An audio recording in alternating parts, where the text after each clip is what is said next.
Everyone, and welcome to Boogie Mama Riffs.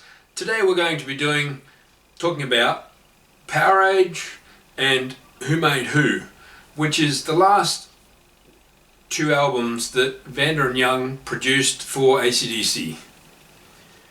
So Powerage was recorded in Australia in 1978, and Who Made Who was released in 1986.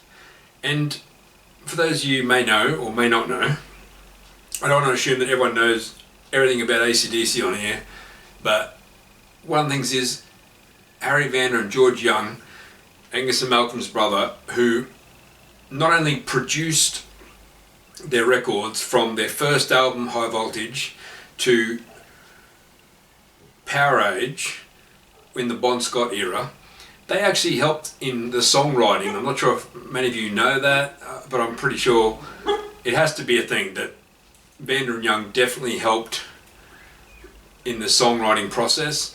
And then eventually, when they did Highway to Hell, they got Robert Mutt Lange to help with the production. And I think that Mutt Lange, or Mutt Langer as they call him, who produced Highway to Hell, Back in Black, and Photos About to Rock, I'm sure Mutt Lange must have done some sort of songwriting or helped out with the songwriting process. And then this is the last two albums that Harry Vanda and George Young produced. One, Powerage in 1978, was the last of the Bon Scott era before Mutt Lange produced Highway to Hell. And then in 1986, Vanda and Young came in to produce Who Made Who, which is actually a soundtrack to a Stephen King film called Maximum Overdrive, and apparently it was about a haunted truck or something like that. I don't know. I've had nightmares about that sort of thing before.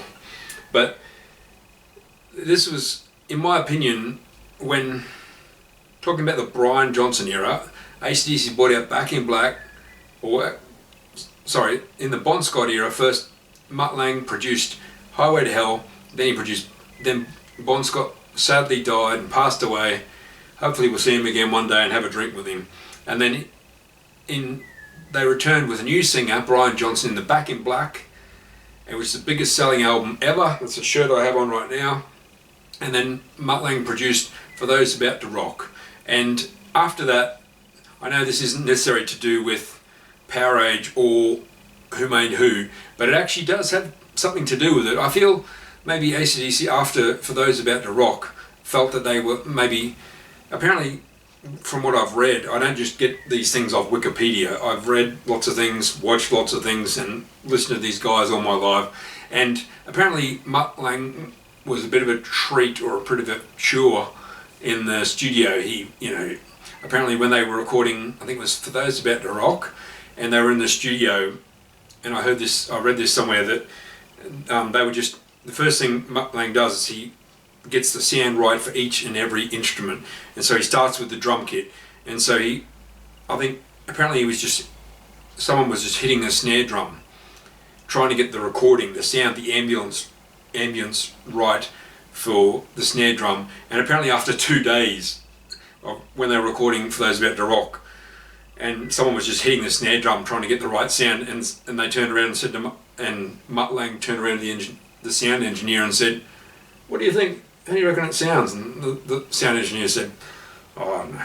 Like, imagine that, 2 days of just hitting the snare drum, trying to get the right sound for it. So you can imagine, to AC/DC's chagrin, they had enough of, maybe he was hard work in the studio, and they decided to produce the next album, Flick of the Switch, and Fly on the Wall on their own, which unfortunately some people think they are a disappointment. I was actually going to do this video on Fly on the Wall versus Who Made Who, or Flick of the Switch versus Who Made Who, and then I thought, and I listened to them, honestly, and I liked the albums, but I listened to Fly on the Wall and I listened to Flick of the Switch and I thought, nah, what's something better we can put against Who Made Who, which is one of my favourite Brian Johnson albums, and I came up with Powerage, and that was actually the last one that Vanda Young produced. So let's do a track by track now of AC/DC Powerage versus Who Made Who.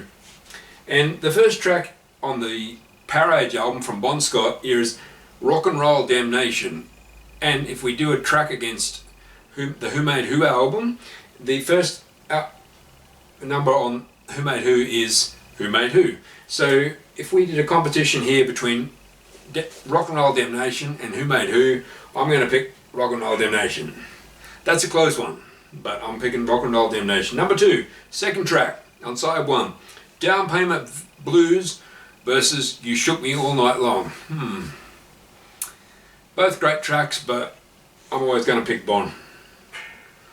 Third song, Give Me a Bullet to Bite On, or they call it Give Me a Bullet, versus DT. Now DT, I wanted to say something about this, that DT was actually an instrumental. There were 2 instrumentals on the Who Made Who album for the soundtrack for the movie Maximum Overdrive, and that was DT and Chase the Ace. Now, I actually like these songs, especially DT, to be honest. It has, Vanda and Young came in and they kind of remixed it and reproduced it and re-engineered some of the songs previously produced by AC/DC themselves, like Flick of the Switch, Fly on the Wall, and then they also redid songs off For Those About to Rock and Back in Black. So it's almost a greatest hits album, but it's one of my favourite Brian Johnson albums versus one of my favourite Bon Scott albums. So Give Me a Bullet versus DT. I'm actually going to give it to DT. I like that song. You have a listen, if you haven't heard it for a while. DT, an instrumental, they're just the wall of guitar sound they have on that and the effects. This is a great song, and it's not me preaching at you guys or whatever, but I don't think we always have to have lyrics in a song. So I think these 2 instrumentals actually break up the album, and yeah, I think it's cool to sometimes not have lyrics or vocals in every song. Number 4 on side 1, Riff Raff versus Sink the Pink. Riff Raff. Now, side 2, Sin City versus Ride On. Ooh. Bon Scott versus Bon Scott there. Sin City versus Ride On. I have to give it to Ride On. Next song on side 2, second track of side 2, Next to the Moon versus Hell's Bells. Ooh. Hell's Bells. I'm not prejudiced, and I don't pre-plan these. I'm just doing them on the fly as I'm choosing them today. Who knows, as Ralph Vera says, maybe tomorrow I might think something different, but today it's Hell's Bells. The third track on side 2, Gone Shootin' versus Shake Your Foundations. Even though they remixed that from Fly on the Wall, I'm still going to go Gone Shootin'. Next track, Up to My Neck in You versus Chase the Ace. Ooh.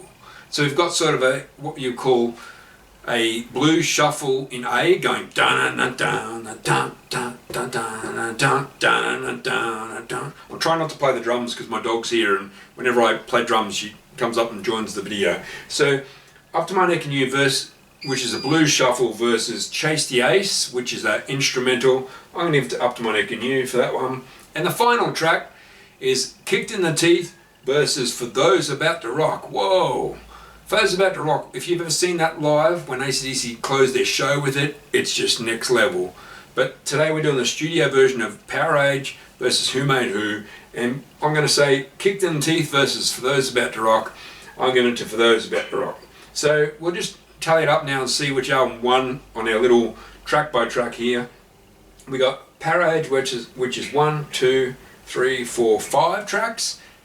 Each album has 9 tracks, and Who Made Who got 1, 2, 3, 4. Okay, so in the track by track, Powerage versus Who Made Who, in my opinion, Powerage wins the contest, as we call it. It's not really a contest, it's just a track by track.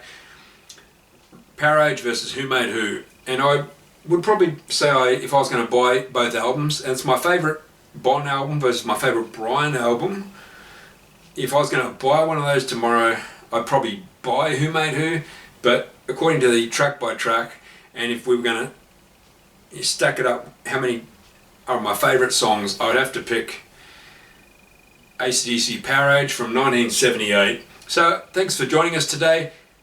Next time we're going to be bringing something awesome. Thank you for your comments. Please like and subscribe this video. And as you know, we're doing all sorts of stuff on this channel. Thank you for the new subscribers, and we'll see you next time.